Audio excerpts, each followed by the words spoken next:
Hello viewers, আসসালামু আলাইকুম। This is Liza with a new video. অনেকদিন যাবৎ ভাবছিলাম একটা কাচের জারে পেইন্ট করব। তো যেইভাবে সেই কাচের জার নিয়ে বসে পড়লাম, যেটা ছিল আমার ছোট্ট কফির জার। তো আমার পছন্দের রং সবুজ। আমি ভাবলাম সবুজ রং দিয়েই কাজটা করি। তো প্রথমে আমি তুলি দিয়ে কাজটা শুরু করেছিলাম। তো দেখছিলাম যে না, আসলে ফিনিশিংটা ভালো আসছে না। এরপর আমি তুলি রেখে স্পঞ্জ না থাকায় একটা নেট দিয়ে এটার বেসটা কমপ্লিট করে নিচ্ছিলাম। তো কমপ্লিট করার সময় ভাবছিলাম যে আসলে কি ডিজাইন করা যায়।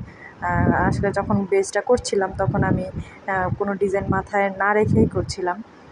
তো এই যে আমার বেসটা কমপ্লিট মোটামুটি হয়ে গিয়েছে। বেসটা কমপ্লিট করার পর আবার ভাবছিলাম যে কী ডিজাইন করা যায়। তো এটা আমি গিয়ে শুকানোর জন্য কিছুক্ষণ রেখে দিয়েছিলাম।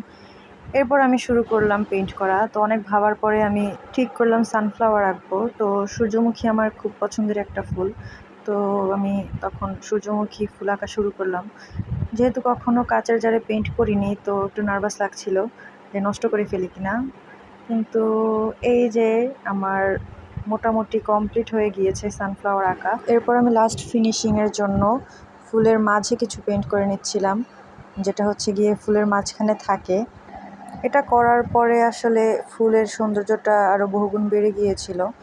তো দেখতে দেখতে আমি সবগুলো ফুলে গিয়ে এটা পেইন্ট করে নিচ্ছিলাম এবং ভাবছিলাম আসলে লাস্ট ফিনিশিং কেমন হতে পারে। তো এই যে আমার লাস্ট ফিনিশিং। আলহামদুলিল্লাহ, আমি খুবই স্যাটিসফাইড।